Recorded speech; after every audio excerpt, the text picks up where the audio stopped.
DD214 Network podcast is for mature audiences only. Any videos, music, or entertainment not originating from DD214 Network is used and covered under Section 107 of the Copyright Act of 1976, also known as fair use. Opinions expressed are our own and do not represent any DoD or U.S. government entities as a whole. This podcast is for entertainment purposes only. Viewer and listener discretion is advised. You are no longer alone now because we have you.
It is the end, my friends, it is the end. It's only the end of the world. Drink your teas and coffees. Oh, yes, it's the end. How you doing, John? Got a little sing-songy today, huh? Burning the candle at both ends. Nothing wrong with that. That's okay. Think what the last 2-3 days been falling asleep 3-4 o'clock in the morning, maybe tiptoeing on 5. I don't know. God damn, dude! Like that's for reasons. It's been I'm just asking. Look, I actually found the game that's fun to play. That's it. I actually found the game. Well, I didn't find it. It was suggested to me. Okay. And I saw my wife playing it, and I was just like, okay, well, this looks pretty fun. It's called Once Human. Okay. It's a super open world survival game. And how do I put this? So, you know how I've talked about how bringing you onto Fallout, but how I said like it might be overwhelming, some of this stuff? Sure. This game found a way not to make it overwhelming. Okay. This game, my interest a little bit. Yeah, this game has easy building, amazing graphics, a wild character editor. Okay. Wild character editor. Like, oh wait, you mean you don't have to pay fucking for skins? Oh yeah, it's a completely free to play game. By the way, what? What is that, John? What completely the fuck free is to play. So it has all the features of Fallout 76, The Division, a little bit of Sons of the Forest, Souls. If you're a Souls person, it's like a melting pot of like 7 different games put into one, and it's all the things that we like in these games put into one. Okay. When I look in the shop, right, I look at it and I say, there's nothing here that I need to spend money on. I don't need to spend money. Right. They give me everything already. Okay. Everything. Okay. So it's basically if you choose to or not. It's just whether or not you choose to. Yeah. But you don't need it to finish the game or to beat a certain level. To beat a certain level. So I'm going on maybe my 2.5 day playing this game straight. Oh, you just got on this motherfucker. Fresh. Myself, the guys from Yumi and Lore, my wife, and like her friends and things like that. I'll get to this part in a second. Like, it's not even, I don't want to say it's intricate because everything is pretty straightforward. The monsters are pretty cool. The monsters are like connected to, you ever seen like a cell phone tower? You know, a cell phone tower? The monsters are connected to like structures. So some of the monsters come out like there's like a cell phone tower, and the cell phone tower is the head of the monster, and you have to shoot. Yeah, it's pretty interesting. Cool. Building is cool, and then you have these things called deviants where you put in your backpack. They harvest for you, they attack for you, and again, this game is free, completely free, and the game's free. Yeah, and wow. But there are some catches. So every 6 weeks. So every 6 weeks, everything restarts. Your stats, you lose all your stuff. You know, you're pretty much started from scratch. And this is the same mechanic that is used. I just learned today on a game called Rust, where every certain a certain amount of time, they wipe everything. But why so that's also done within DayZ too. They have what's called purges. Because I used to play DayZ really like religiously on servers that, you know, and you have what's called server wipe period. So now with DayZ, typically, like if you're playing on modded servers like I did, the server owners set the time period. Sometimes it's 30 days, sometimes it's 2 months, sometimes it's every 3 months, but then everything gets wiped and you start from scratch. And you have to rebuild your base. You have to. What's the point of that? What's the point of doing that? Just I'm trying to understand too. So I know in DayZ, the point of it was to make sure it kind of like we would have end of season events where. And then while you're playing, you know, you're looting, you're building a base, you're creating defenses against other players on the map, especially the way I played it. Which is what you're doing here too. The server wipes reset everything to where each player in that server are at an equal level again. And then every 3 months you have another server event. Everybody battles it out. The winner gets a certain prize, gets a certain prizes once the server wipes complete.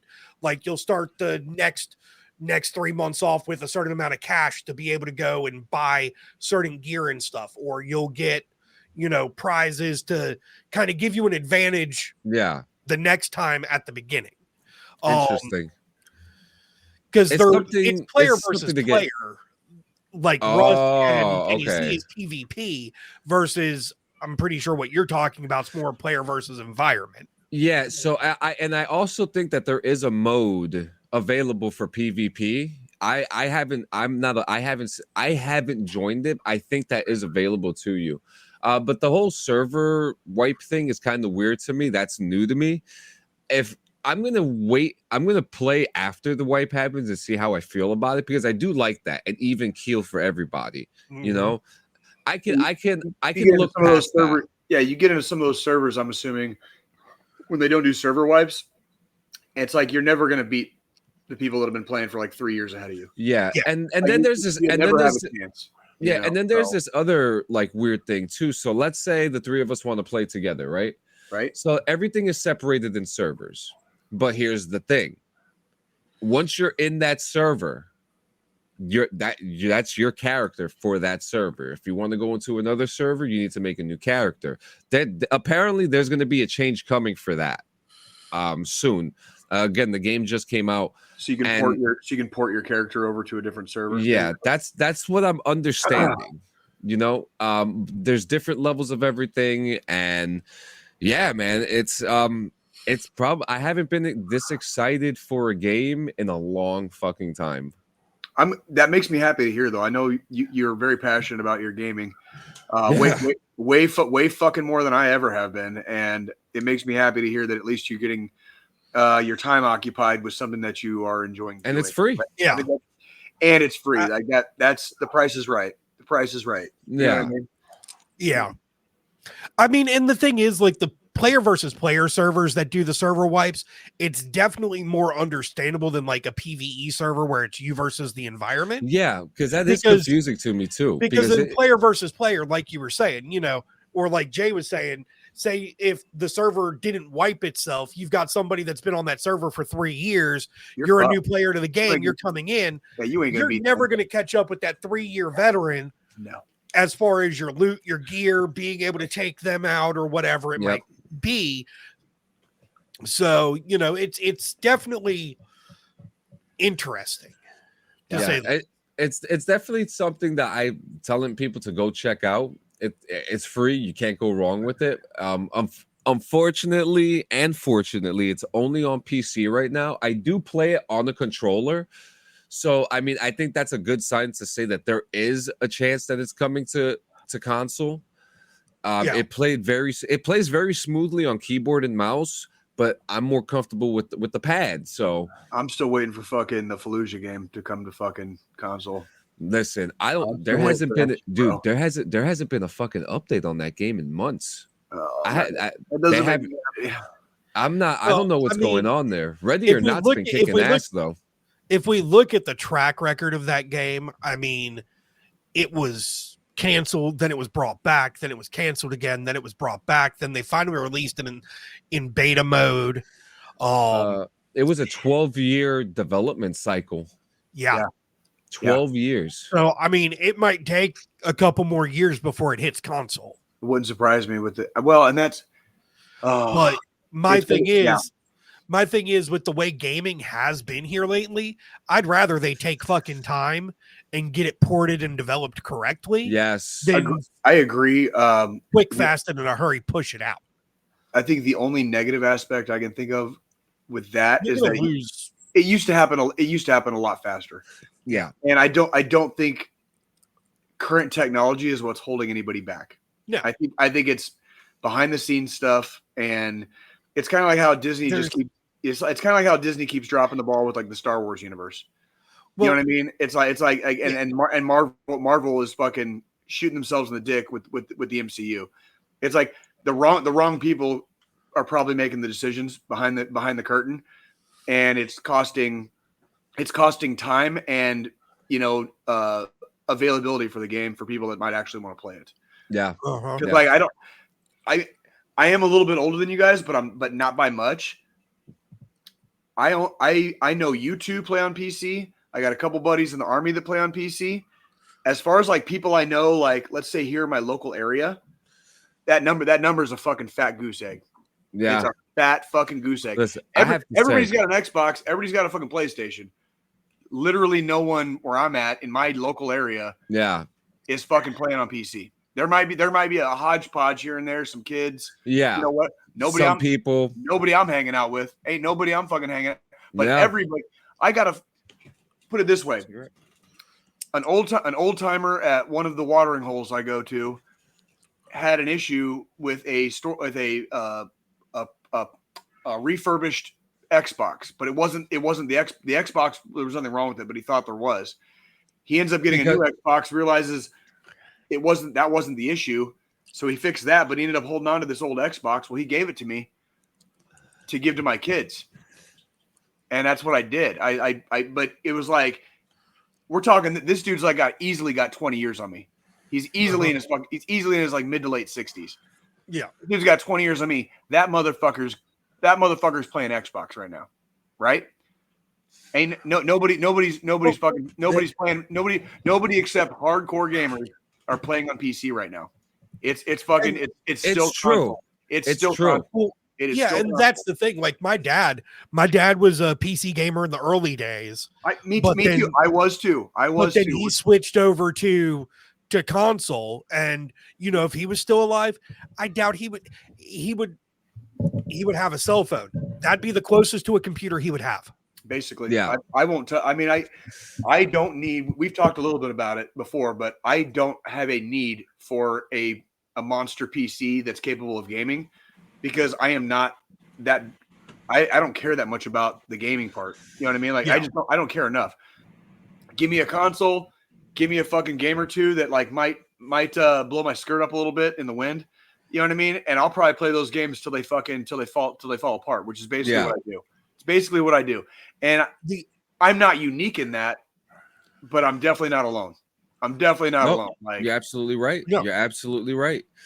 And but yeah, I mean it's hard to, I mean, especially now with console, right? a lot of these AAA games. And I had this conversation now listen to this. I had this conversation the other day. I want to hear this. Where we're playing a free-to-play game that's given us all this shit. Whereas a game made by a AAA company that's owned by Microsoft can't even hold it down for other players. Whereas there's these companies coming out with these free-to-play games like Fortnite. And they're better, and they're better than the fucking dog shit the fucking AAA companies are fucking putting out. That's why we're DD214 Network now and not DD214 Gaming. That's exactly why. That's the thing. Exactly like Fortnite, free to play. I mean, yeah, you can spend money to get skins, buy a battle pass, earn rewards while you're playing the game, whatever. That's, if you do that, you do that, because I do that. I pay for the battle pass every time a new season of Fortnite comes out so I can get all the shit that comes along with it. It costs me $10 every 3 fucking months. Not a big fucking deal. But like Epic, they have Fortnite, Rocket League, Fall Guys, 3 free-to-play games that are way more fun. Fucking great games. All 3 games I enjoy playing. Fall Guys is fun. Fall Guys is literally Wipeout in a video game form. That's fun. I like that. You should download it, Jay. We'll play it. I need to get a Game Pass. I know. You don't need Game Pass to play. You don't need Game Pass. You can play it on your PlayStation. You could download it on PlayStation and then download it on the Xbox for free and not have Game Pass. Is it cross-platform? Yeah. Yep. Well, let's look into it this week. I still say we need to get Jay into fucking Fortnite with us, John. I've played Fortnite before. He played it. He didn't like it. Okay, here's my thing. Did you play before they released before no build mode? I don't. Nah, he didn't care for it. I didn't like it. It's a different game. Joe, stop. John knows. John, tell him. Just tell him. Yeah, it didn't work for him. He would definitely like if we.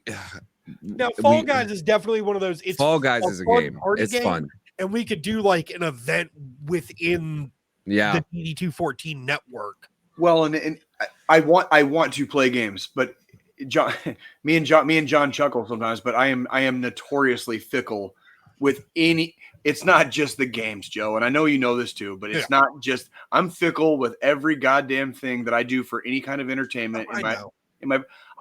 I've gone to concerts, in the last 2 years that I was getting paid to be at, and I was like, "Fuck, this is lame." I feel. And he's like, "I'm glad I'm getting paid to be here, and I didn't pay to be here." I wish I'd have fucking stayed home tonight. I wish I'd have stayed home tonight, man. And there's a whole crowd that fucking actually paid to be here, and they're getting ripped off. They're getting ripped the fuck off. You know what I mean? Yep. Like that kind of thing. Yeah, so next I watched this new show. I like my trash reality TV, but this one takes the trash away. Oh, okay. Yeah, really? Well, there's drama. There's drama. It's called Outlast. And they get it. And so, most of these game shows I watch, you have to win by yourself. Yeah. I mean, typically, most games you do. Yes. Typically. So this one, actually, I'll ask after. But this one, you have to win by a team, and they set up 4 teams of 4: Alpha, Bravo, Charlie, and Delta, and they put them into the wilderness with minuscule amounts of gear. And the point is to survive in the Alaskan wilderness. Alaska, fucking Alaska. The last frontier, Alaska. Yes. Yeah. So this is a game of survival, okay? And clearly. So now some of the rules are pretty simple. You choose your team, get your team. If you're unhappy with your team, you can switch teams. If you want to leave the game, you have to set out a flare. In the first 2 episodes, 5 people flared out. Okay? And so now you imagine, okay, so what happens to the rest of those people? Well, it's a kind of like a little TLDR. Some of them defected. Some of them left. Some of them had to leave due to medical reasons. One guy collapsed. A military operator collapsed because he pushed himself too hard. and he had to leave the game. That happens. Yeah. Yes, Oh, it does. and because another team did a competition where they had to go down, they had to build a raft, go down the river with the raft, and get crab traps. That team did not get the crab traps, so they ended up not being able to eat. Yeah, they had to. What time of year was it filmed? If they had to build a raft and go down a fucking river in Alaska, what time of year was it? They filmed it last year. No, what season was it in? Winter. Oh, and it was fuck no! And they had to build a fucking raft. They had to build the raft, No, and they had to go down the river to get it. Oh, fuck So check this out. This one girl got into an argument with this dude because they built this shitty ass raft with no bottom. It was like I don't even know how. Like her feet was inside the cold water. We're inside the cold water. No. This woman told this guy, "I'm gonna make it through and shut your mouth," and she made it through. And she got 3 crab traps. And that team right now was able to poach another player who's the best hunter in the game right now. So that one team is doing great. Now, there was an incident where another team decided, hey, let's fuck another team over. This guy got his raft, went across the river, and stole the sleeping bags and the gear of another team. Yeah. It's a game, right? Yeah, and so those two people, they went into they went into production shit, and they went to the cameras and they found out who it was, and they hunted his ass down. And that guy took his clothes off, put the stuff that he stole on the raft, and jumped into the river naked and swam across the fucking river, holding the fucking raft. This show is crazy, all right? This shit is crazy. These motherfuckers are surviving. That sounds like a little bit of a moment, but water in winter, like no go. Yeah, some people have threatened hypothermia. The first woman who left, she drank raw water from the yeah.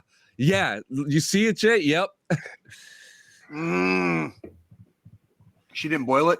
She didn't boil it first. No, she put the cup into the fucking thing and started sipping on it. Oh God. Never do that. She was gone. She was gone same day. By the end of the day, she was gone. I bet. It's winter in Alaska. Boil the shit. It'll be cold in fucking 20 minutes. Well, yeah. And then on top of even boiling water doesn't clean it perfectly. They're You gotta boil it and then run it through some kind of filtration. A filter. Iodine tablets, fucking shit like that, where it's like there's still bacteria in there. Animals die. Animals rot. David, good morning. My man David. We animals die. There's urine, fecal matter, all the goddamn how to get dysentery. That's how you get dysentery. All the shit that when fish die and fish guts and fish shit and like all that stuff in rivers, like water is not exactly clean. And if you haven't been drinking stream water your whole life, you're gonna get sick real quick. Water at the same time is your best friend and your worst enemy. The only fucking time in the world you should ever drink stream water completely like anything is if you are dying and you just happen to fucking be like run across some water. You wet your whistle. Thank you. That's right, Dungeon. That's right. You wet your whistle a little bit. You know what I mean? And then you move the fuck out to find more better water or get to safety. Do not ever drink untouched water from the wild. Yeah. That is just a fucking no-go. Fucking don't. You know what? And you know what? I just have to just rewind real quick. I forgot to mention that in that game, Once Human, you could also fish in that game and it's free. So yeah, D says, I drank the sink water in Venezuela once and the next day I had massive diarrhea. Yeah, not everybody has standards with their drinking water in other countries. Yeah, that's true. That'll fucking happen too. Like that's why the few times I've gone to Mexico, I've only drank beer. Tequila. I hate to never drink water out in Mexico. In some places here in our own beloved country here, there might be a municipality that comes under like a boil water notice. You know, like you have to boil your water if you want to use it for cooking or fucking. It happens here. I mean, while we're talking about water, at some points, like if we get heavy amounts of rain, we go under a boil water notice here. Yeah, in my area, even. Yep. And you know, we have good, clean water regularly, but when we get massive amounts of rain and a lot of flooding, we have to go under a boil water advisory. Yep.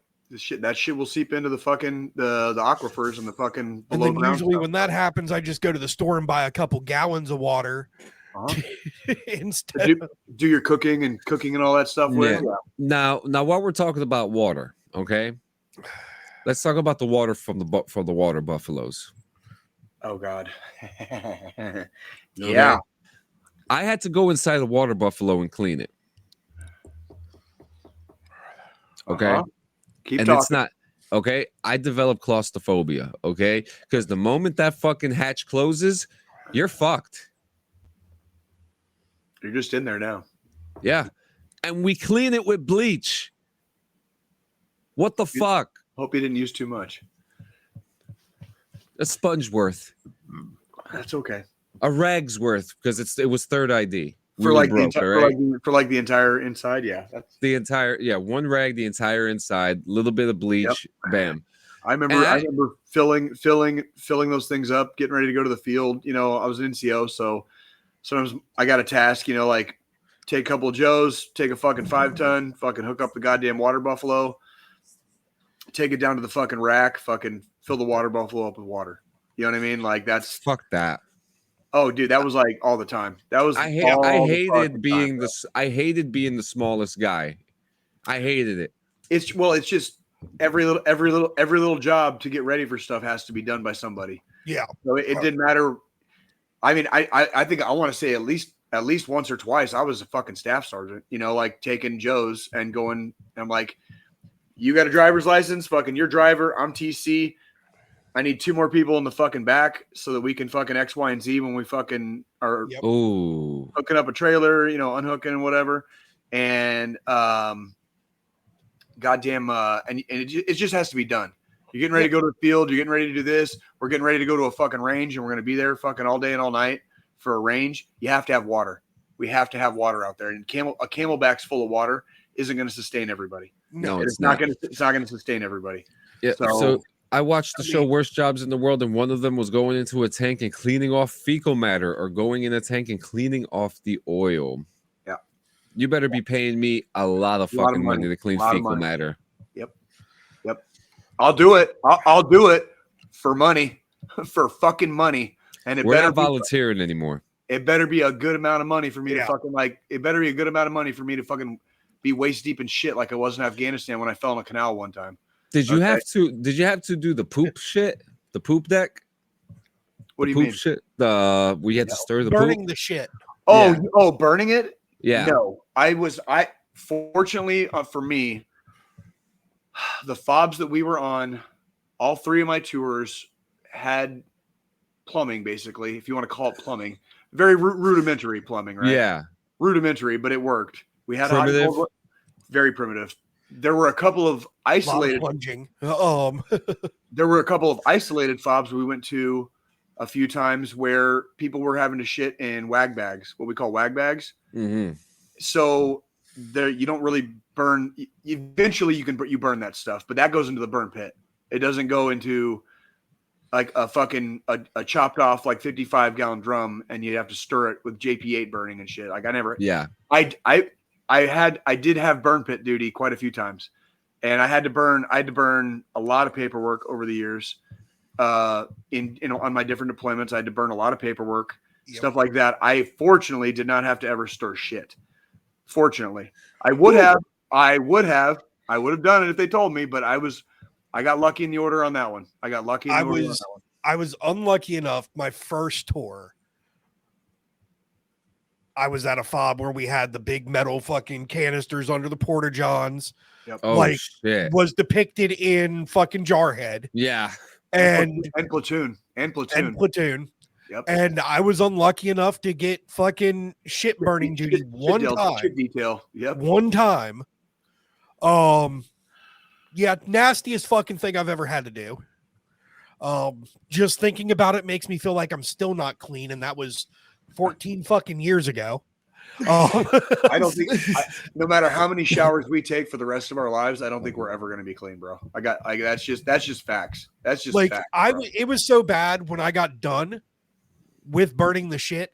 I used fucking steel wool as my fucking loofah to try to make sure I was clean. I don't fucking blame you. Holy shit! I was holy shit. We were doing a dismounted mission on my second deployment, and we had a couple of guys like get a little woozy from like the heat, and I ended up as a squad leader carrying the Thor. The Thor was like a backpack, but it would send out disruptive stuff so that remote controlled IEDs wouldn't work, basically. Yeah. Right. Well, I tried to jump across this little canal, this irrigation canal, with the Thor on. If I'd been smart that day, but I wasn't. If I'd been smart that day, I would have tossed the Thor across to somebody else and then jumped. I didn't do that. So right as I started stepping off to jump, my foot that was still planted slipped, and I fell standing up into this canal, and I was waist deep in fucking shit. In Afghanistan, they don't use gray water. They use black water for irrigation. It was black water, and it was fucking bad. And like, I kept my weapon fucking clean, and I kept the fucking Thor from fucking taking a bath. But I took a bath in literal shit, and like, I don't think I've ever. That was in 2006. That was in 2016, and I don't think I've ever been clean. I don't think I've ever been clean since. No, like, not once, not ever. So here's a conversation. Best war movie. Is it Platoon, Full Metal Jacket, or Saving Private Ryan? Or should I say most realistic? I like Apocalypse Now. Ooh. I like Apocalypse Now.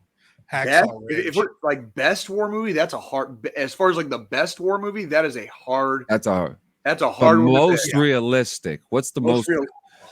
Saving Private Ryan's up there. Saving Private Ryan's up there.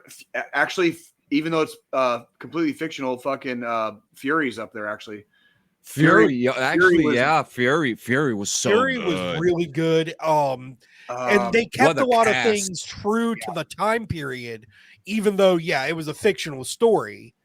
That was for our Generation Kill is probably as close as I've seen to like the current. Thank you for your service. I still haven't seen that. Is that good? I still have. It hits home. They get what? It hits home. Ooh, do I need to grab some tissues? First time I watched it, we're gonna make the baby J cry. First time I watched it, it was a bit of a tearjerker. Okay. That was like when I watched. You guys remember last year we talked about me doing my yearly Band of Brothers watch, which I haven't done it this year, but when I did it last year, and I've seen that miniseries however many times. There's a new one coming out. Well, the episode where they find the concentration camp, like it turned into a fucking sob fest for me. Just complete I lost it all. I lost it all that night. I had never cried watching Band of Brothers. I got a little weepy, like a little like a couple times. They're definitely for some reason last year that episode just like destroyed me. Just absolutely crushed my soul. Steven Spielberg and Tom Hanks are going to be working on the new World War II series. Mm-hmm. What's I don't know. About? I don't. There's not. Well, they did Masters in the Master. Well, I think Steven Spielberg just did Masters of the Air. That was Spielberg. Did you watch that? Have you seen that? No, I haven't seen Masters of the Air. Band of Brothers and listen, Band of Brothers in the Pacific were amazing. What's going on, Jam and Jet? How you doing, my brother? Big Grizz Bear, fucking good to see you guys, dude. My man Bear. I mean, I would definitely say Band of Brothers. God, if we're going miniseries, it's a movie. It's still a fucking movie. It's just a long fucking movie. That's all it is. It's the same. I look at Band of Brothers as three. It's a 3-part movie. Realistically, if you put it into time frame perspective, Band of Brothers definitely most realistic that has been released in the last 20 years. Yeah. Hacksaw Ridge is on my list of most realistics. I'm trying to think. Platoon was good, and Platoon was one of the first movies. and Oliver Stone said it many times, because when he was a kid growing up watching movies, it made war look fun. And then he went to Vietnam way before he was ever a Hollywood director. He went to Vietnam. And when he made Platoon, Schindler's List. fucking Schindler's List, dude. When he went to Vietnam, he realized, like, no, this shit's not fucking fun. And movies made about war should not make it look fucking fun, right? Like, or at least, Well, and that's another thing too, because like Jarhead is another kind of pretty realistic. It I gets like to Jarhead. it gets to the other realistic perspectives of what happens inside the military. Jarhead was the movie that aged well. I didn't like Yeah. it as much. I didn't like it as much when it came out. The pianist was so good. But the older I've gotten, and especially after, because Jarhead came out way before I was ever in the Army. Yeah.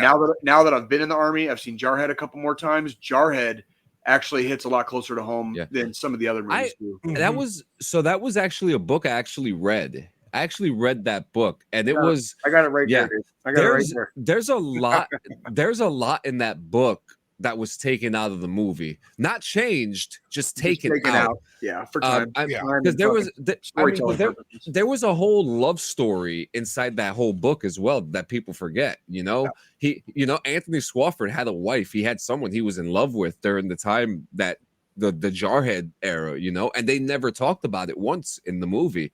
But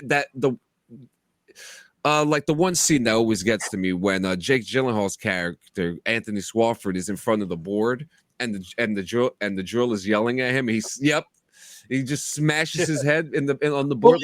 And the thing is, that was typical that era, because that was right before Desert Storm, late 80s, early 90s. That was back when such a good could scene. Still lay hands on a fucking recruit. You weren't really allowed to, but they got away with. But nobody was going to say shit if you did. Yep, and that's I've told you guys this story. Well, I know I've told John when I was reclassing. I'm 33 years old. I'm reclassing. I'm down at fucking Fort Benning. And we're doing whatever range we were on. It was Buddy Team Live Fire. It was a Buddy Team Live Fire. Shit. So you have two privates, and they're doing bounding and stuff like that, and making your calls, calling shit out, whatever. It's been 10 years, so I'm going to talk about it. It's been 10 years. Oh shit! Here we go. There was a private, one of the privates that was doing the Buddy Team Live Fire. He flagged his buddy. And the fucking drill and the drills follow you when you're doing this live fire. There's a drill for each fucking private walking behind as you guys do your bounds and your moves, right? Was it nighttime or daytime? Daylight.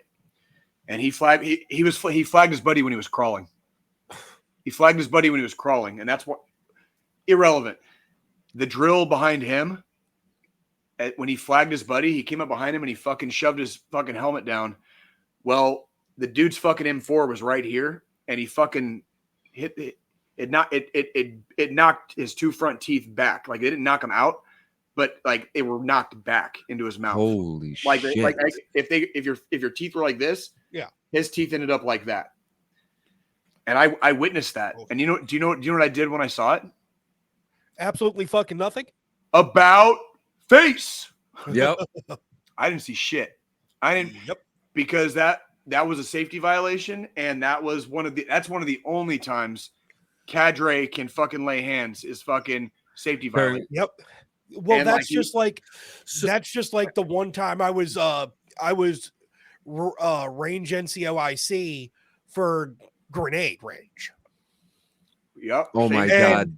I had I was at a joint base, and we had some Air Force guys attached to us this day. Oh boy. I had a full bird fucking Air Force colonel drop the fucking grenade at my feet. I beat the living fuck out of this dude after I threw him over the wall. That was the one thing I never wanted. I always wanted to be a drill. I never got the chance to do it because when I got my orders, I had to fucking sign a deck statement. Yeah.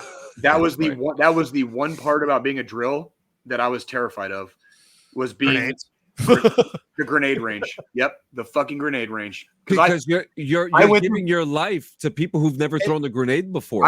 Do you know why our grenades are the size and the shape that they are? Because when we fucking invented those grenades, everybody played baseball. Yep. That is literally the reason the M67 fragmentation grenade is shaped and weight and is comparable in weight to a baseball. Yep. Interesting. And that is no lie. That is la-di-da-di, the whole fucking truth. Needless to say, I went through basic twice with no break in service. Remember, I met a lot of uncoordinated motherfuckers in basic, dude, and they scared the shit out of me, thinking that like them holding a live grenade. Mm-hmm. Oh yeah, no. Needless. We had the guy drop a grenade too in boot. He dropped one, and that's the thing. This wasn't even boot. This was just fucking regular fucking range. Regular training. Okay, yeah. That's scary too. You know, this was like that fucking once a year training you have to do with a fucking hand grenade bullshit. Yep. After that, do the Hulk I went Hogan? back to my command. I went to my first sergeant. I stood in front of my fucking first sergeant and my fucking sergeant major, my company first sergeant and our battalion sergeant major, and I said, never again am I going to be NCOIC on a fucking grenade range. It's terrifying. It's terrifying. People don't understand, like, that thing needs to be far fucking away from you when it goes off, or you are going to get you're going to get something out of it. It's the gift that keeps on giving, like fucking like gonorrhea and so syphilis. I'm gonna address from the Dungeons thing there about the background check. I think you're going to say a background check. However, they don't do a dumbassery check.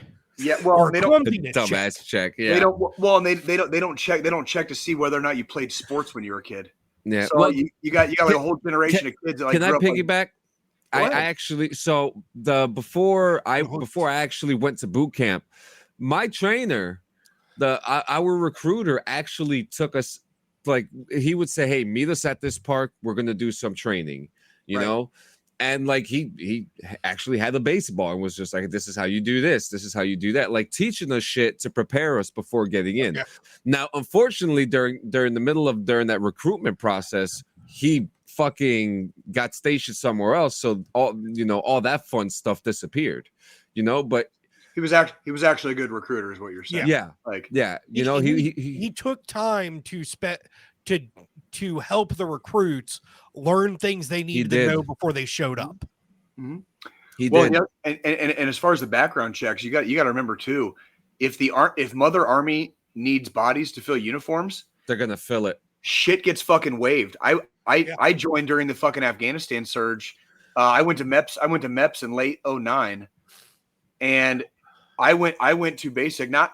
This is not everyone, okay? It's not everyone, but I went to basic with some fucking straight criminals, people with fucking straight up, like not they've been arrested on some misdemeanor, marijuana. It was jail or the guys military. That fucking, guys that had like fucking heroin trafficking charges and shit were in basic. Motherfuckers that had actually done fucking time in the clink. And they were waived in because Mother Army needed bodies, and that's part of the deal. And now they're fucking heroes, aren't they? The ones that made it. The ones that made it, yes. Some of the ones that actually wanted to turn their fucking lives around. Because I saw a book. I think we might have talked about it. From Hefe to Master Chief. That shit right there, fucking. He was in a fucking gang, went from a Latino street gang in California to a Master Chief in the Navy. Like, sometimes people go in after doing all this dumb shit their entire life, or, for the beginning of their adult life, they get these serious charges, and then they're like, I want to turn my life around. Yep. Well, Mother Army, Mother Marine Corps, Mother Navy, whatever branch it might be, is ramping up because we're in a surge, like the Afghanistan, Iraqi surges. And that's the thing too. And then these people fucking turn around and fucking do better for themselves. That's correct. Now read this. This is actually that is actually a real thing. And that is like that. Here's the thing. If you're talking about organized crime, organized street gangs, whatever, during the early days of Afghanistan and Iraq, during the early days, you would have gang members signing up, maybe doing a deployment, contract or two, and then they would take their fucking knowledge, do their 4 years or whatnot, and then they would take their fucking knowledge and go back to the streets and use it. But here's the thing: it's just like the fucking the Roman phalanx. Every fucking system has a loophole, and every system has a fucking a weak link in the chain where it can be beat. Yeah. When you can take knowledge back to the streets, you can take military knowledge back to the streets. If people aren't disciplined, if people don't practice, it doesn't mean shit. Yeah. It doesn't mean shit. You know what I mean? I want to add in too, Bear, in 95 too, if you had maybe tried to do it either a couple years after or a couple years before, they probably would have been like, fuck the THC, we're going to take you anyway. Because even like that's a thing too. Even during like there was a kid that I went to MEPS with, and he had a ship date. Eventually he had a ship date, but he had to wait for a ship date so that he could piss clean. Oh shit. Mm-hmm. It was literally like everything was fine. Everything went straight through, but he was honest with his recruiter. And he was like, look, I'm still smoking weed. This reminder, this is like, we're talking about fucking Tucson, Arizona here. Everybody so believe it or not, at the time I was not smoking weed. I didn't have to worry about it, but everybody else fucking and their mom did. You know what I mean? Like so I remember. Everybody, there was a time Jay never smoked weed. It's a very short period. It was a short period of time. It was fucking growing up years.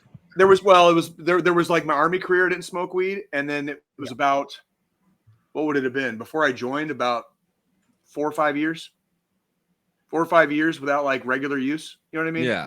And it wasn't anything big. It wasn't a big deal, but I remember when I was joining, it was kind of like the street gang thing, except it was more like, this is your last shot at a winner, dude. Like if the Army lets you in, you better hold on tight and you better never let it go. Cause like, this is your last shot. Otherwise you're staring down Joe jobs and digging ditches until you're 70 years old. Well, and it was like, that was what I was facing. So like when the Army let me in, I was like, what do you guys need me to do? What do you want me to do? Okay. Roger, Sergeant. Okay. I'm here to stay. And that's like, it's been long enough. I can kind of talk about this part of the process too, for me. So obviously, I was an MP. Well, for MPs, because of the security clearance we need to have. Yep. You go through MEPS, you do all your fucking physical, you get your waivers if you need waivers and shit. At the time, I had 2 screws in my knee from an ACL tear wrestling in high school. So I had to get the waiver for that. Got that waiver. Passed physical, passed med board, all that shit. Signed the dotted line. Got my fucking MOS assignment. Had to sign a whole bunch of fucking paperwork. And the next thing I know, I've got the fucking FBI knocking on my goddamn kindergarten teacher's door, asking questions about me because of the background check for my security clearance. What makes me think of this is right before I went on this vacation that I just got back from yesterday down to the coast. You want to know who was knocking on my fucking door? The FBI. Oh yeah. Because one of my prior FBI. one of my prior employees, one of my prior direct reports from jobs years ago, I guess he applied for a government job that requires that same level of fucking security clearance. So they came. You guys haven't picked up on it. We're talking about a TS here. Not just a good old fashioned secret. Like TS. That's TS. top secret. Like top secret. You They're knocking on your motherfucking door. You can't. It's really hard to arrest generals on base if you don't have a fucking clearance, because then they can just turn around and say, "Fuck you. Here's my rank. You don't even have a fucking clearance. You don't have clearance to touch me right now." And so you have to hold a clearance to be able to police anyone that's within the boundaries of the base. That is a thing. That is a thing. And you have to have it. You have to have top secret, because that's the highest level clearance you can get.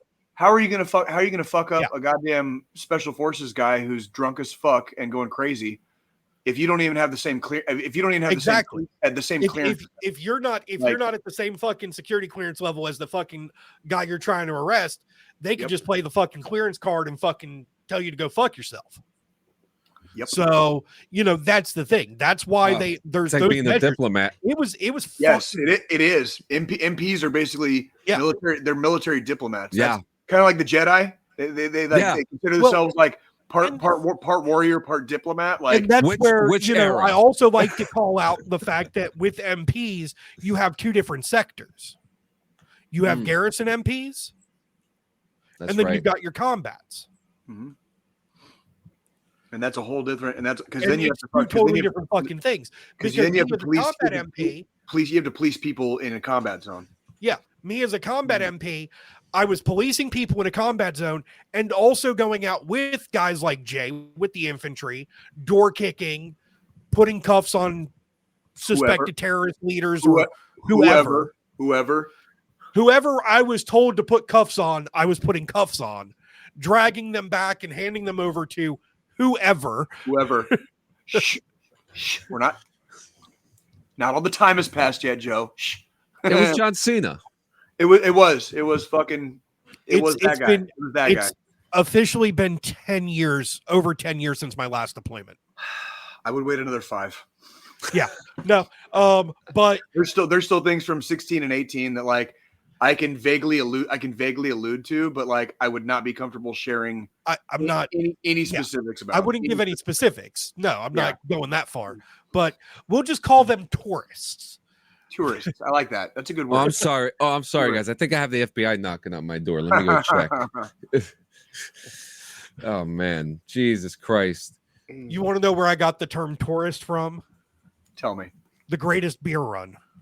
Oh yes, that's right. Yeah. Ah. yes. Good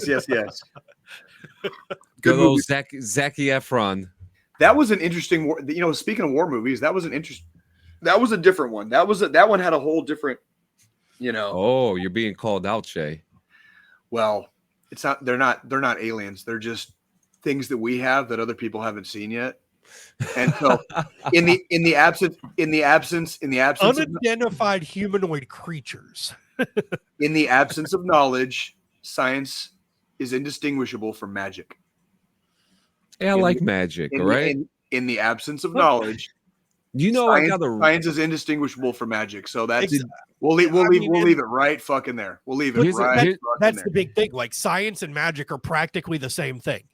They're there because if you don't know how it works, you can't fucking explain it. If you don't know how it works, did you know that before I joined the army and during my wife's homeless days, I got arrested for panhandling magic tricks in front of a bank, and I was doing damn good fucking magic tricks too. Magic tricks.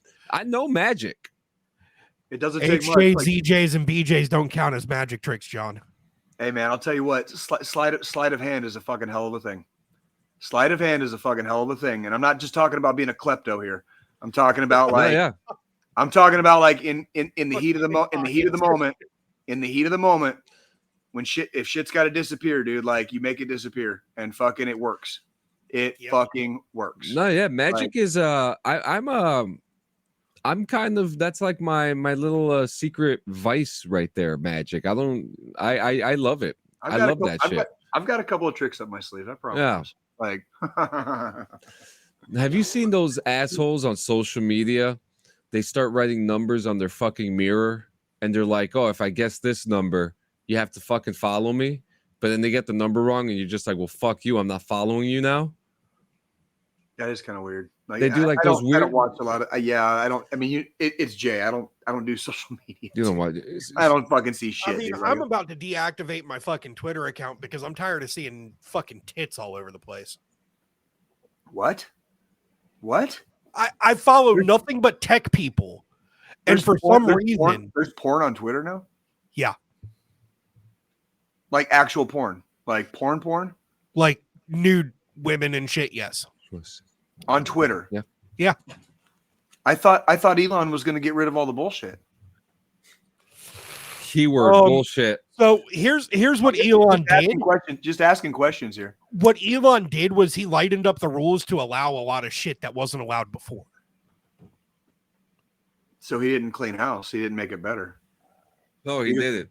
He just made it. Just allowed a lot of bots in and fucking. He opened the floodgates. What a fucking moron. And the thing is, I don't follow any shit like that. Like, I use Twitter specifically to follow tech companies and shit because that's what I fucking do for work. And I look at Twitter as like a newsfeed platform for keeping up on the latest technology trends. But I can't open Twitter nowadays without show me your best backshot videos. Do they not have like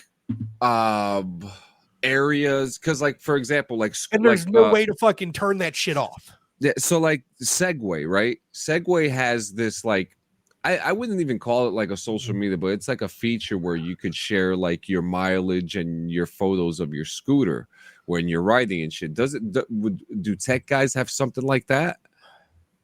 Like a community or something that they could go to and speak about things like this? I know they've got threads. They've got places they post stuff. Like, I mean, Reddit's really good for a lot of stuff. I've been using Threads a lot more than Twitter here lately, or X as it's now called. Which Threads, I hate to say this because I'm using it more. It's kind of going the same route. Meta product. So no, it's not going the same route actually. Well, as far as bots though, that's about it. Threads, I don't see. Well, I mean, I was just talking mainly about like somebody makes a post. I'm doing this, and this. Does anyone have any recommendations? Because I've got this part figured out, but the other two parts are causing That's problems. Where I go to Reddit. Like, that's where I go to Reddit. Reddit, yeah. Reddit's really good for that. Reddit is really good for that, for like the little niche communities. And it, yeah. If niche communities, yeah. If the subreddit is fucking moderated properly, though, because some subreddits, you'll go to a subreddit and then you can tell like, oh yeah, nobody there knows what the fuck they're talking about. It's like the same. It's like the same thing with some Discord servers too. Mm-hmm. It's almost exactly the same thing in a way. Some people just want an echo chamber, and it's like yeah. It's not everything is an echo chamber. Yeah. Like, see, yeah, like for me, like Reddit's like a big 50-50. If I really like if I want something nerdy, I could find like accurate lore on Reddit with people who understand lore, people who understand like for games and movies and stuff like that. I could find it there, especially things if I want to look up shit for war, like the Ukraine war, for example. You could find a lot of stuff on there. But if I'm trying to find like, I guess like it's a bad place for advice. If let's say, oh yes, I would never like Reddit is the last place in the world. Yeah. I would go for fucking advice. Like for example, like for computer parts, if you wanted to upgrade computer parts, there's going to be people fighting about, oh no, this thing is better or that thing is better and things like that. Actually, Reddit is full of basement dwelling actualies. Yeah, you know Facebook groups aren't that far off either. No, they're kind of right in there as well. Out here in KC, I'm a member of a couple of community groups with some of the townships in the metro, and it's getting there where it's like for everyone that gives an opinion about this, which the original person asked about or whatever, there's like 10 other people in there. But this and but it's like it's all buts and actuallys, and it's just like motherfucker at the top was asking a legitimate question. This person just gave an answer. If you have an answer to give, just give them an answer. We don't need to do like a 30 comment fucking, thread on why this person that gave their opinion is fucking totally wrong. You know what I mean? And that's like that. Like that wasn't what the original person had the problem. And like we're going like down a rabbit trail over here. For no fucking reason. And that's Reddit. In a lot of subreddits, that's exactly so, Reddit. And that's right. One of my least favorite subreddits is the PC Master Race subreddit. Oh yeah, I'm actually kind of familiar with that one. Yeah. And that's coming from the guy that works in IT, that builds computers, that fucking has knowledge, and just watching people like. even the Facebook group for PC Master Race can get a little bit ridiculous sometimes, because somebody might buy a new graphics card and be super excited about it and just want to share it with other PC people. And they just shit And on them. then They just fucking people shit on them. for no fucking reason. It's like, Telling you. okay, Telling you. I see that a lot Homie's got with a fucking lot budget. of. That's why he bought a fucking $300 Yeah. graphics card instead of the latest That's- $1,900 graphics I card. see that a lot with people who like new builders. You know, someone who spent like $1,000 on their build for whatever, and they were able to get Yeah. like just those parts, and people fucking talk down on them, man. Well, it's like You know, you guys have never once given me shit about my little $1,500 Best Buy laptop that I got fucking That's- 5 years ago. dying. Well, It's not dying yet, but it's still working. Yeah. it's on its yeah, last it's fucking working. leg, my guy. It's still working. And that's Listen, like between you and Never Gio, you've never given me shit about it though. Listen, like you've never given me shit. No, it's crazy because like you and Gio have the exact same setup. No headphones, Yep. right from the PC, Yep. cheap camera, cheap mic. You know, Fucking work. I'm a minimalist, John. I was the same in the infantry. Ask our friend of the show, Ronnie J. well, yeah, He when we were in the infantry together, you know, we talk shop sometimes, we do this and that, but I'm a minimalist. Like if the army issued me gear, you know, we had a lot of gear queers in the infantry. yeah. They would like, you know, attach shit to their fucking weapons, extra fucking stuff for their fucking for their flicks and their, you know, their vests, whatever. I was like, if the army issued it and it worked, I used it. And I didn't give a fuck. And I didn't give a fuck because it was like Crotch pads were great. it's all I needed. I don't require a lot. I do not require a lot. The only thing gear wise that I customed myself when I was in was my pistol, And there's nothing wrong because with it was my carrying everyday something. carry. Like as an MP, especially stateside, I wasn't carrying an AR around all the fucking time. I just Yeah. had my fucking sidearm. And I didn't like the fucking M9s that we were fucking issued. There you go. I submitted the proper paperwork to be able to carry my own fucking Glock. And I carried a Glock fucking 19. Yep. With a hollow sight. Okay. And because it worked for you. Because it worked. Because I'm a left-handed shooter. The M9 is not a fucking left-handed shooting gun. No, it is not. Interesting. It's the same with the M4. I didn't know that. They make M4s with left-handed selector switches, but the entire time I was in the army, so like my trigger finger's right here. Yeah. To do my selector switch. I mean, it's muscle memory now, but it's like I fire, and then I have to remove my thumb from the foregrip, put the selector switch back to safe, and immediately go back to the fucking grip.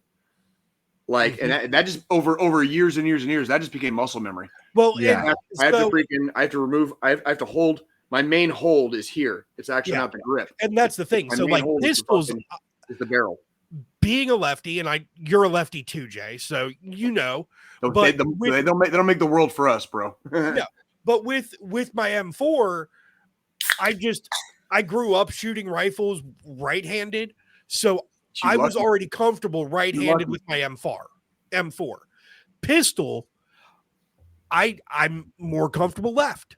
And that's where like my everyday carry sidearm that I have now is, it's not a Glock anymore. It's a Turkish company called Canik.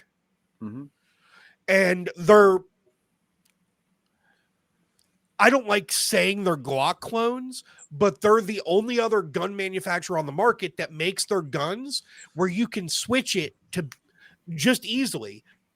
The only thing I had to transition, because the slide release on the pistol was already ambidextrous, so it had the release on both left and right side for the slide release. I just had to switch over the mag release. And that was just 2 pins, pop the mag release out, flip it around, pop it back in. And boom, left-handed gun from the fucking factory. There you go. There you go. That's like a, you know, anytime you have to like sling the M4, you know what I mean? Like with most M4s, the piece that you put the sling through is on the wrong Yeah. side for us, for you and me, Joe. Yeah. It's like you have to go to like the arms room and get like a little freaking punch. You know what I mean? And you got to like tap out these two pins, and then you have to like turn the thing over to the proper side so you can even sling your weapon properly. Yep. You know what I mean? Like they do not make this world for left-handed people. No. They don't. It doesn't exist. Does not exist. Because there's a lot less of us than there are righties.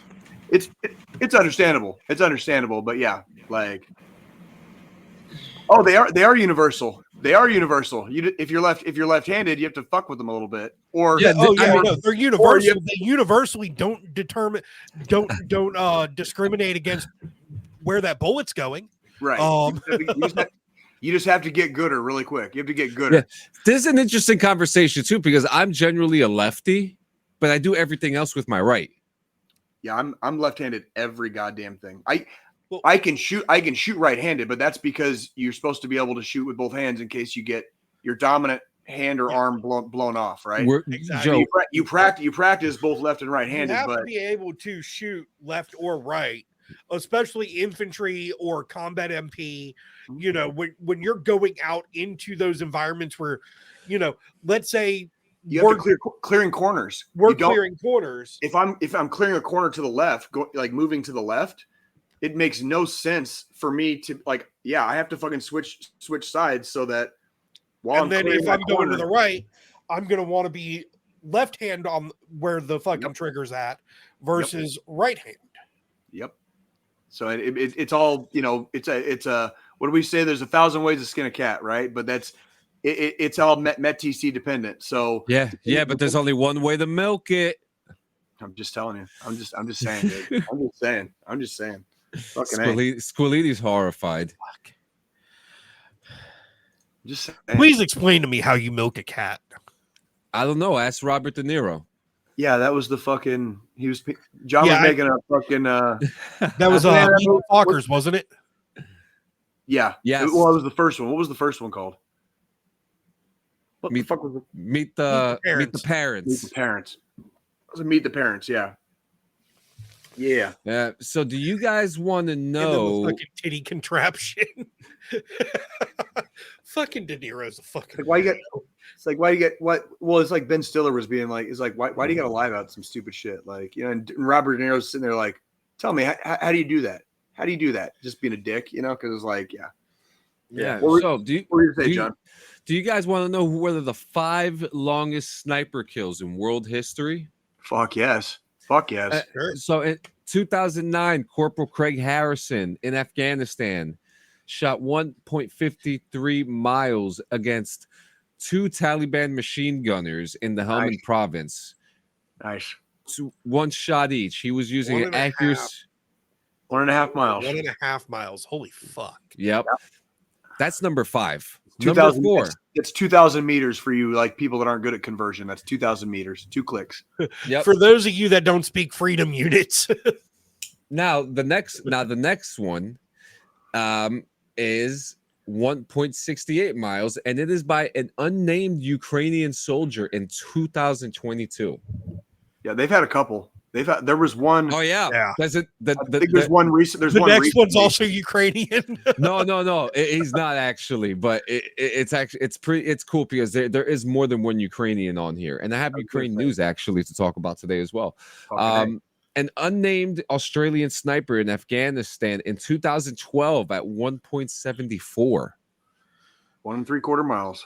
Well, you know, I give it to the Australians. They're used to having to snipe the dingoes before they get the babies. Yeah, I'll tell you what. They were one of the only countries that went with us to Vietnam, dude. So like, I got nothing but mad props for the fucking Aussies, dude. Fucking yeah, no, they're great. Oi. I don't drink. They can fucking drink too. I don't drink beer. Goddamn drink. I don't drink beer, but I'm doing a shoey. I have to. Did I a long time ago? Didn't I do a shoey on this show? You did do a shoey. I think that was before I came on here. Yeah, I did a shoey. But I believe you did. Yeah. You did do a shoey. It was actually a really awesome moment. Number 2, an unnamed Canadian sniper in Iraq, 2.19 miles.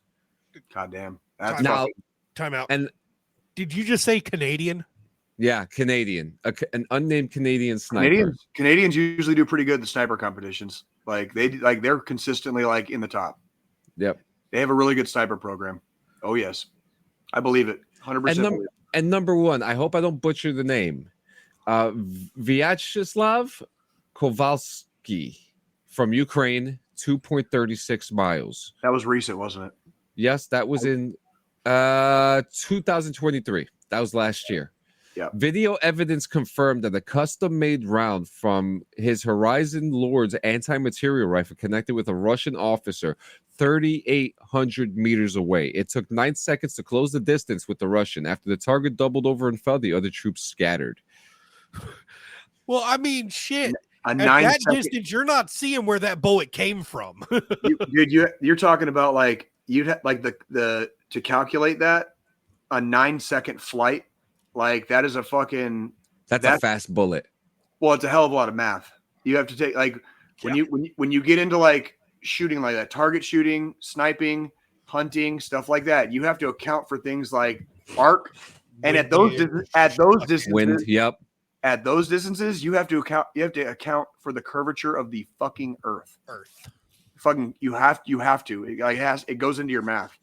And like to be able to oh my god, to connect with a shot like that makes my dick hard. That makes my fucking that dude knew what the fuck he was doing. And this will make your dick hard even more. Beats American Sniper right there. Like the calculations just going off in front of him as he's getting ready to fucking. You got to do a lot of this shit in your head. You got to be able to do a lot of this shit in your head. Like you can't quick too. That's why I said a beautiful mind because Yep. Yeah. So he also Kowalski also said, I was thinking that Russians would now know that is what Ukrainians are capable of. Let them sit at home and be afraid. Fuck yeah. Well, there's a lot of people in Kursk that are kind of afraid right now, huh? Yes, they are. Kursk, that's actually in Russia. That's in Russia, right? Yeah, it's in the news right now. And also they marked their 33rd independence anniversary too. Yeah, Ukraine. that was like yesterday / the night before because of the time difference. But yeah, Ukraine, they're doing some big things. They legalize medical cannabis.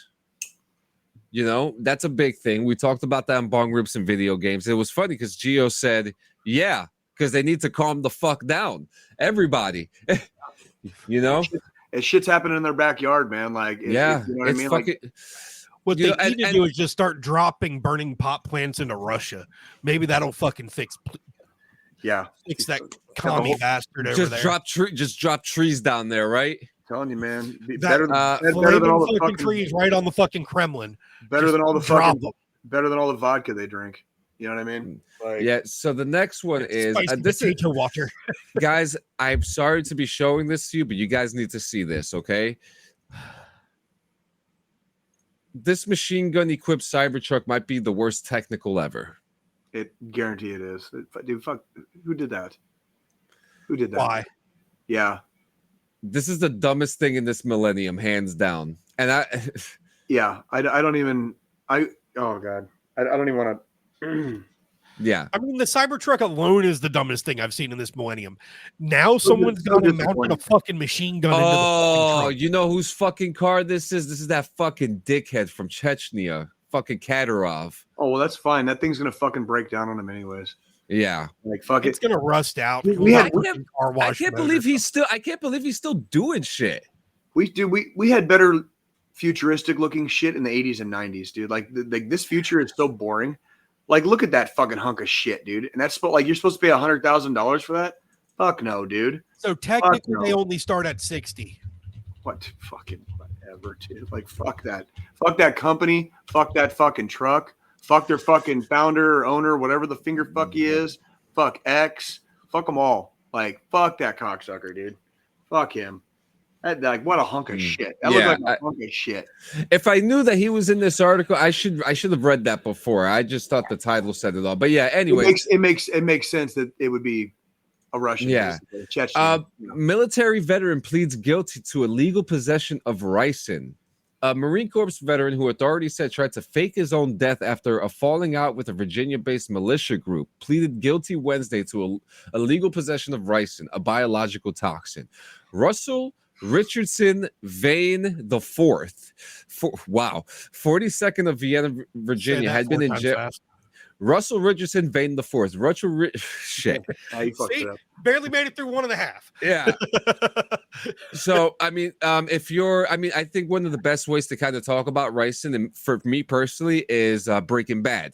There was a whole storyline on Breaking Bad about Ryson, how strong it was, and how, what it does. So if you've watched Breaking Bad, you're familiar, or if you just did your knowledge on Ryson, then you know how bad this is. Yeah. But the authorities searched Vane's home and they found a plastic bag with castor beans along with a handwritten recipe for extracting ricin, according to the FBI affidavit. But yeah, this is affidavit. Sorry about that. We got to give you shit, John. We got to give you Marine Corps this time. You did. Good job. Yeah, you got that right. But then you fucked up affidavit with affidavit. What the fuck's an affidavit? Hey, I need to ask you, do you say it ingot? Okay, I need to ask you, is it ingot or ingot? What is it? What is that? What's the definition of that word? It's like when you smell ore, like a bar, like a gold bar. INGOT. Ingot. Ingot. Yeah. Okay. Now it's a bronze ingot, a gold ingot, a silver ingot. Now I have another thing to blow your mind real quick before I get into the next article. All right. Did you know that Tokyo and Kyoto are the same word but with scrambled letters? You're stupid. I hate you. I guess I never thought about it like that, John. Thank you. It happened the other day. Next up, manslaughter charge. When that happened, the edibles kicked in pretty hard.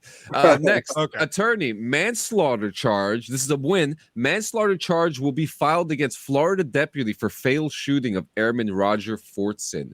We covered this a couple weeks ago. Roger Fortson was killed in his home. There was body cam footage of the situation that happened, and there's going to be a manslaughter charge. A lawyer for the Fortson family and family member of civil rights attorney Ben Krupp's legal team confirms to military.com on Friday that she had been informed that local state attorney's office that informed Okaloosa will be charged a connection in Fortson's death. I just realized manslaughter. That's less. No, exactly. Murder. I was just about to say that, man, because manslaughter. What does that? I don't want to say the wrong thing. It means like somebody died because of something you did, but it wasn't murder. Intentional. Well, ish. Ish. So ish. It depends on what the situation is. But go ahead, Joe. I got to piss real quick. I'll be right back. Joe, drop some knowledge real quick. So manslaughter. So yes, there is a difference between murder and manslaughter. Yeah. Typically, manslaughter is there was intent, or hold on, I'm gonna pull this up here. It's a very specific thing. It's interesting. So manslaughter is a homicide without malice afterthought, where murder is a homicide with malice afterthought. So there was will intent makes it a murder charge, or ill intent makes it a murder charge, where non-ill intent makes it manslaughter. Okay. So that means, you killed somebody. You might not have fully meant to do it. There might not have been any malice behind it. However, you still killed this person without rhyme or reason to. Where murder is, oh, you totally meant to fucking do this. This was, to break it down. Let's say wife catches me cheating. I'm not cheating on her. Never have. Never will. But, let's say she catches me cheating and she fucking kills me 3 days later. That's murder. That's fucking murder because she was pissed. There was malice. She wanted to fucking murder me because I was cheating on her. Does premediation or premeditation go in there too? So if it's days later, then yes. If it's she walks in and we're playing out a fucking version of fucking It Wasn't Me by Shaggy, and she caught me on the counter, then it's just going to be murder. What an interesting choice of a reference, but I get it wasn't me. It wasn't me. It wasn't me. No, very interesting. So, I mean, we know what it was. We all saw the video. I mean, manslaughter is a step towards some kind of justice for this family. Ish. But he is facing 30 years in prison if convicted. And the thing is, right now the charges are manslaughter. That could fucking easily change. True. That is also true. Yeah. Because there's been cases where it's gone to trial as a manslaughter case and it changed to a fucking murder case within days. It is true. And if you can get manslaughter charges a stick, it can go up to murder fucking pretty quick during the trial. Yeah. Depending on what information or evidence that is provided. Mm-hmm. That is true. So and a lot of evidence has been provided for this case too. It's been very public. Well, they had fucking body cams. Oh, yeah. And I want to send out a special congratulations. Finally, one of the last fucking communities in the metro, the one that I happen to live in. Congratulations to the Independence Police Department for finally getting body cams. I'm going to say this. It drives me crazy that in today's technological day and age, there are departments out there that don't have fucking body cams. Preach it. Fucking preach. I have to wear a fucking body cam when I do my job at fucking Arrowhead sometimes during games. And you're a fucking security guard. I'm a fucking nobody security guard. I'm on like the bottom. I'm like at the bottom of the fucking ladder, bro. Bottom of the fucking ladder, bro. I mean, and that's the thing. I have to wear a fucking body cam. With the way fucking technology is nowadays, I could go fucking to Best Buy right now, buy a GoPro and a fucking chest rig. Thank you. And as an everyday civilian, walk around with a fucking camera strapped to my chest, recording everything. It ain't that fucking hard, is it? And then, when bullshit goes down, all you got to do is fucking rewind the tape. Fucking rewind the tape. See who's bullshitting here. Right? Is it me or is it them? And CBS, I just want you to listen to what he just said because we know what's going on. Rewind the tapes. That's completely unrelated. I had to say that. Rewind the tapes. Rewind the fucking tapes. Because am I lying? Are they lying? The truth is somewhere in the middle. Rewind the fucking tape. See what happened. That's exactly what the finger fucked are for. Accountability and integrity is crucial to law enforcement in this country. It is crucial.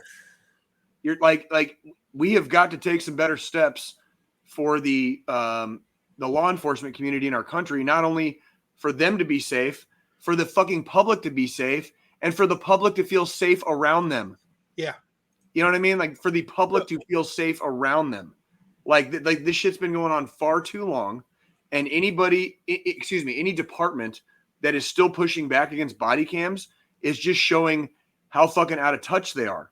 And primitive. The reason I commented on Independence, where I live in the Kansas City Metro, is because they have a little bit of a reputation. And the reputation is don't fucking mess with them and don't get in their way. Yeah. And to their credit, they see a lot of shit out here. I do not live in the best part of Kansas City, okay? Yeah. I don't live in there's other places that are worse. There's a lot of other places that are definitely better, okay? But yeah, IPD sees some shit. And this is not to take away from the job that they do or the fact that they get out of bed and have to do it every day. This is thank you for being accountable. Thank you for fucking being accountable because, dude, John, do you remember how it's kind of hilly out here? Yes. I'll be going how could I forget? I'll be going down like my local avenue around the corner from my house. It's 23rd Street for people familiar with Kansas City. I live right off of 23rd Street. And I'll be fucking going. If I see flashing lights, I'm like John, they could be like half a mile behind me.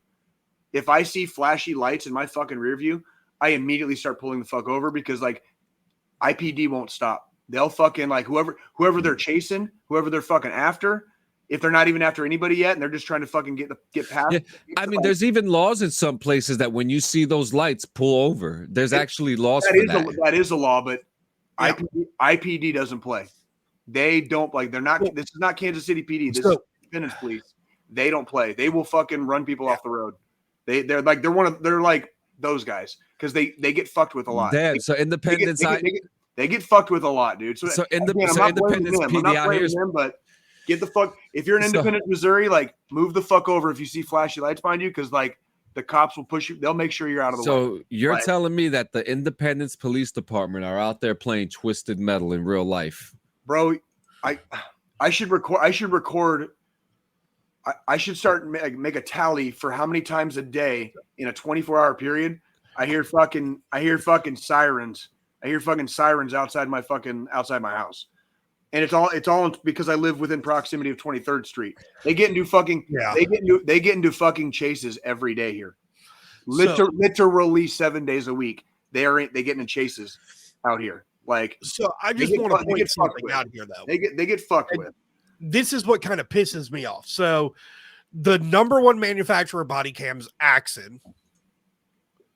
I'm pretty sure that's probably the brand you wear when you're working the stadium, Jay, is the Axon body cams.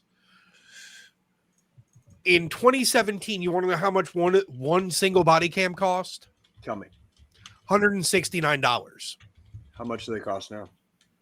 In 2022, they raised the price from $169 to $489. Why? They're facing an antitrust lawsuit now because of that. Okay. I was gonna say, I was like, why? Like, here's my thing.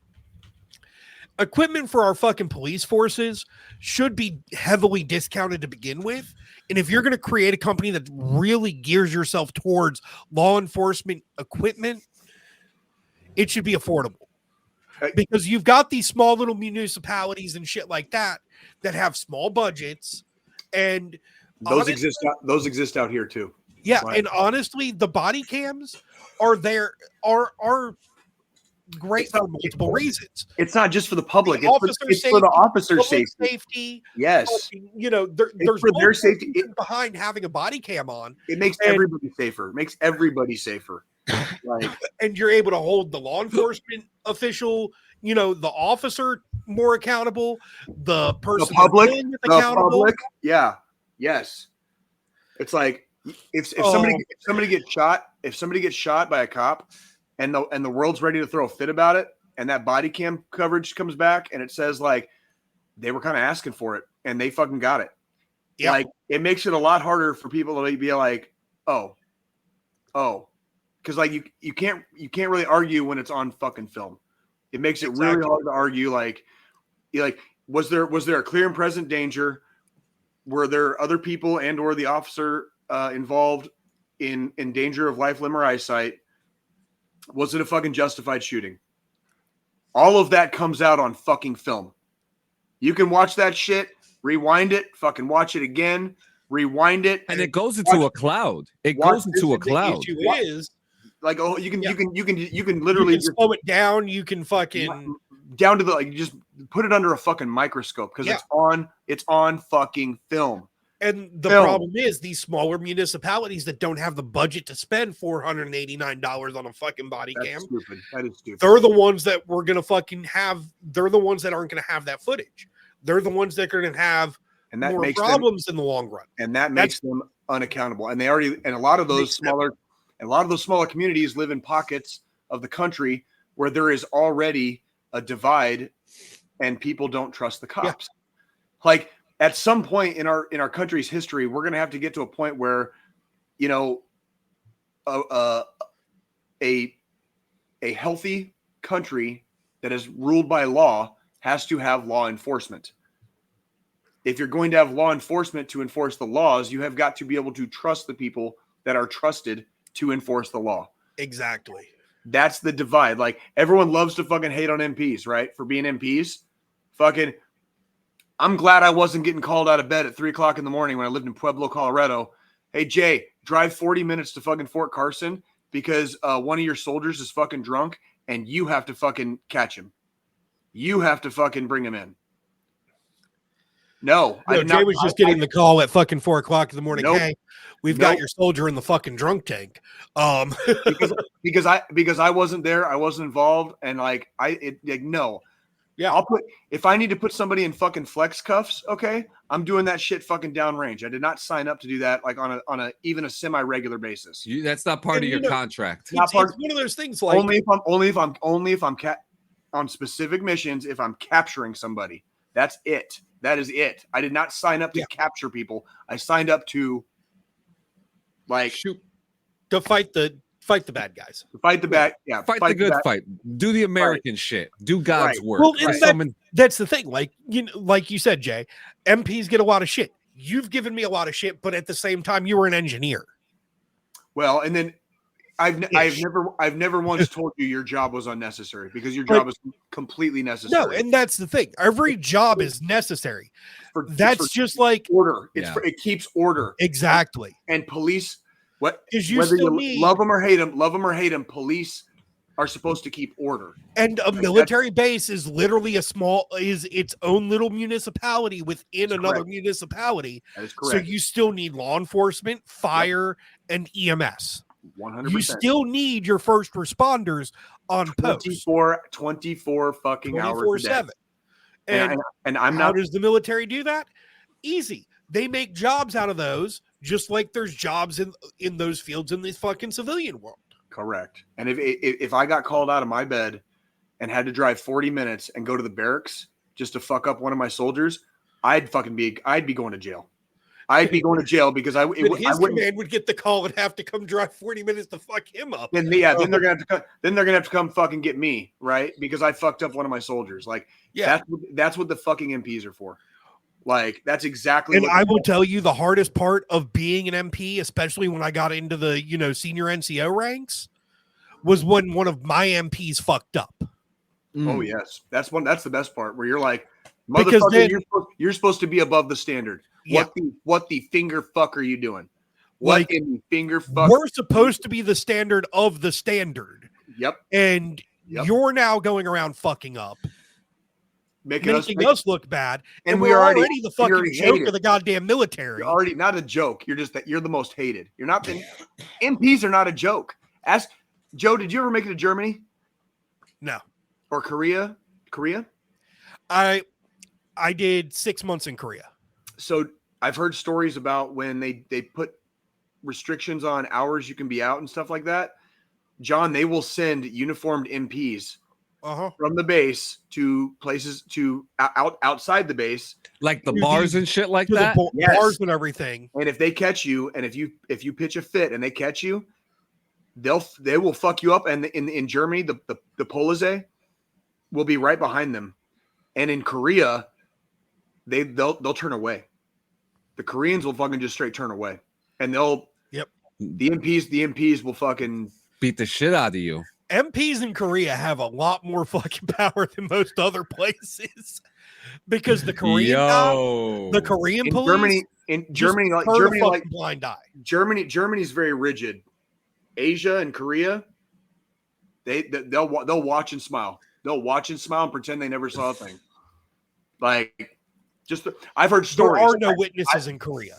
I never made it to Germany and Korea, but I've heard all the fucking stories, and I'm like, I'm kind of glad I never went to Germany. And Korea. And you know what's funny?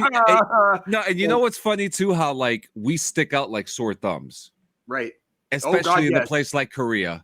Especially in Korea. Well, and we're fucking giants. We're fucking giants, dude. Like after World War II, like we got big. Like the average height now in America is we're big boys and girls now. Yeah. And like when you go to certain places in Asia, dude, like their average height is like 5'8", 5'9". Yeah. And like we make some monsters. We make some fucking monsters, like on average. On average, we make some monsters. And it's like, yeah, so like they're not going to play when they come to get you. If you're a monster and you've been drinking all day and you missed your fucking hit time to get the fuck back on base, like do not like when the MPs come to get you. That's not the time to fucking pick a fight. That's not the time. That's the time you just say okay, and you get in the fucking car and you go. Yeah, like be very compliant. Fucking put your hat in your hands and say I'm sorry. And where do I need to go? And let's go back, because if you pitch a fit in public, You're gonna beat. Like- You're gonna get your ass kicked. See, Well, they initiated those curfews and stuff in Korea right after I left. the Polizei in Germany, they'll wait until the MPs fuck you up, and then you'll go to German jail. And they'll wait till they're inside the fucking jail, and then the Polizei will fuck you up. So like, And then you're stuck in there for, I think usually they'll hold you for 24 to 48 hours before they release you. back to the Jesus. US. they're not, dude. They don't play. Like neither So, one of those duty Polizei stations in play. Germany, and it's They don't play. like They Jay don't- said, they don't fucking play. MPs go in first. The Polizei are already following us in. Yep. MPs go in.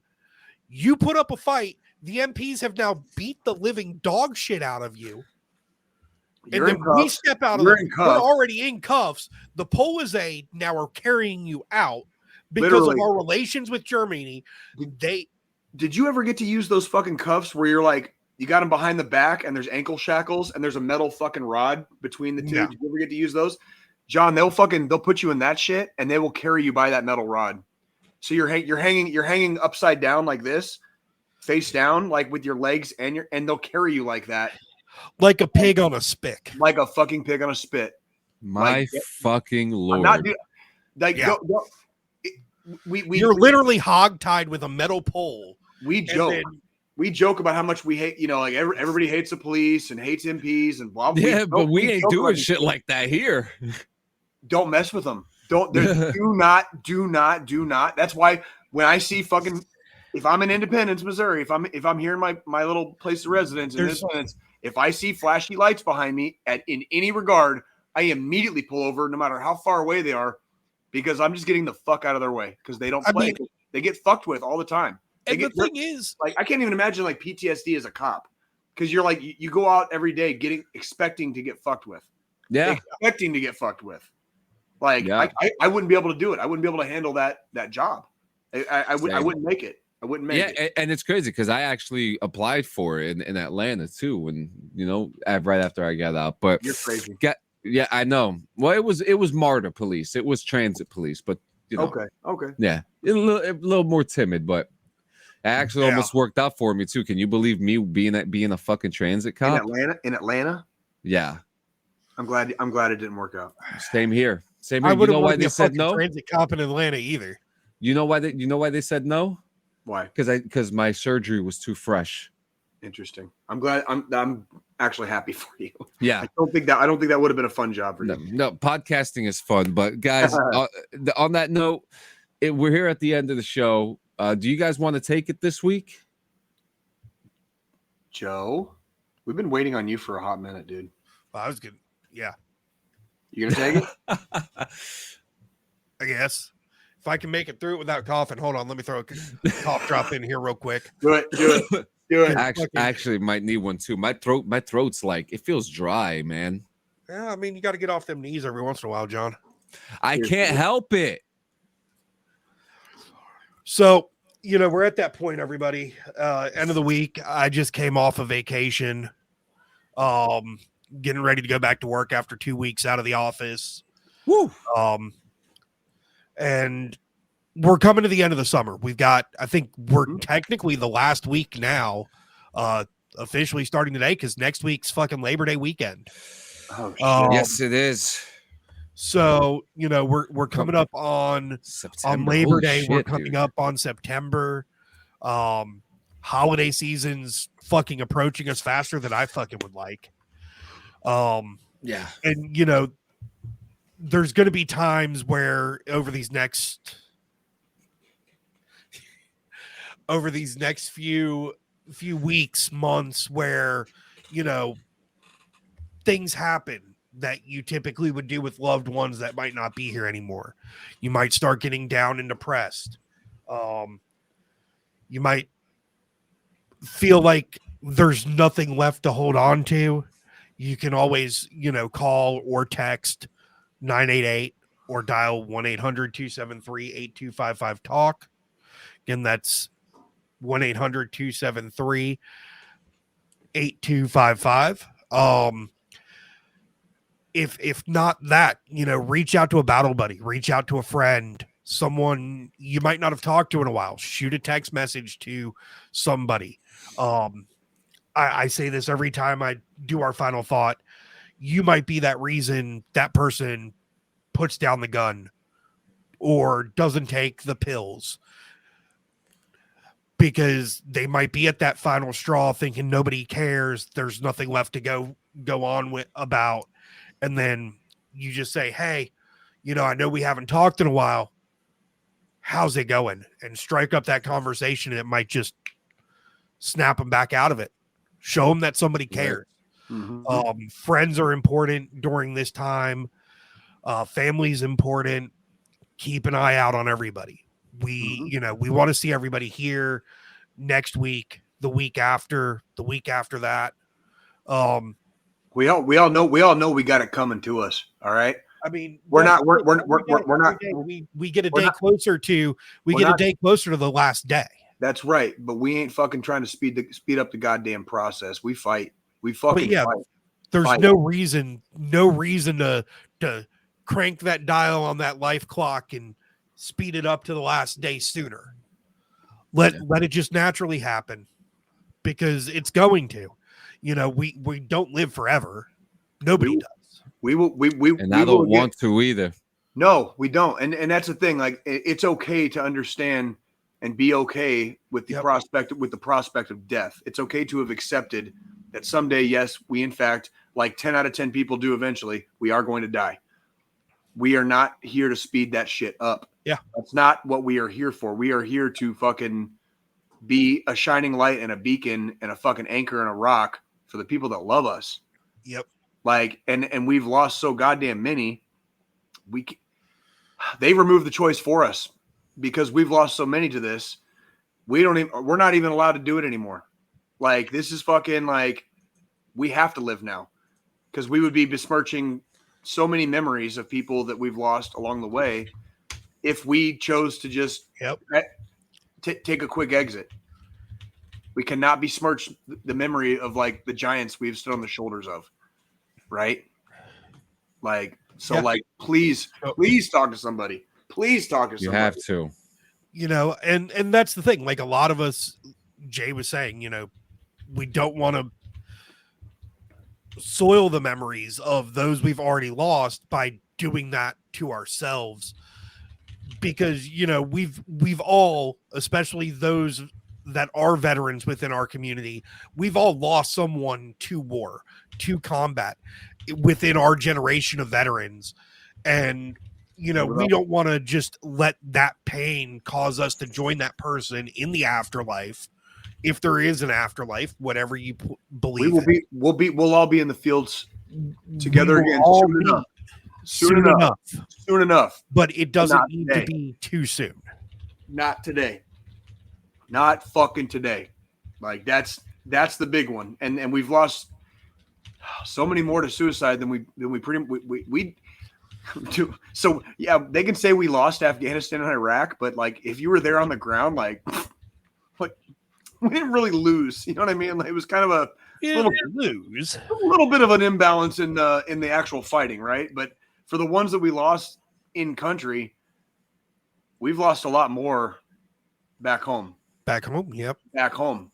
And for some reason our generation is very okay with like that. And I don't know what happened or what the culture shift was.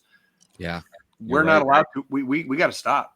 We can't. Like, I don't care how bad it gets. I have nights where I have been screaming into my pillow, and I'm not afraid to say that publicly on the internet. There have been some nights I've like been screaming into my pillow in whatever anguish I was in that day. I'm still fucking sitting here. Like, it hurts sometimes. Fuck yeah, it fucking hurts sometimes. But goddamn, we ain't fucking going out like that. Like, Cypress Hill had a whole ass fucking song called "We Ain't Going Out Like That." Fucking turn that shit on and crank it today, because we ain't going out like that. All right. But on that note, we want to see everybody here in 168. Correct, Jay? Yes. I don't know how the fuck you guys keep forgetting it. 168. You got it. I just got back from vacation. My brain's still like in the I don't want to go back to work mode tomorrow. So, for any newbies, like 168 hours. 168 hours is 1 week. That's 1 week. That's the Yes, amount it of is. hours. 1 week How We'll many, see everybody how back many here. seconds is that? I'm kidding. times 60. Oh wait, no, times that'd be times 168 hours. That would be times. Oh fuck! I'll do the math in a minute. Times 60 times 60. Let's see, so 60 hour, it'd be 60 seconds to a minute. 60 Time. minutes to an hour. So if So you it'd be take 60 times 160, 60 times 24 times 7. 60 times 60 times 24 times 7. Whatever that number is. Do it. Somebody do it real quick. We got this shit. It's fucking 2024. How many seconds is it? 160 Have a great one, Bear. times 24 times 7. hold on. What does it say? That's a big number. 1,693,440 seconds. All right. So you got 1 million seconds. 1 million seconds for a week. All right. We'll call Almost it 2 million fucking seconds. Almost We 2 will- million seconds. We will That's a see lot you of- guys A lot of seconds. in a million weeks. I still have work to do today, so the You're day's gonna be still. all right. You're gonna I'll make be it. all right because I'm gonna be a fucking cowboy today. Fucking A, John. Fucking A, John. Get some. We'll God see you damn guys next week. Fucking Stay- motivated out there, motherfuckers. Stay fucking motivated. God damn it. Love you. Love you guys. Oh!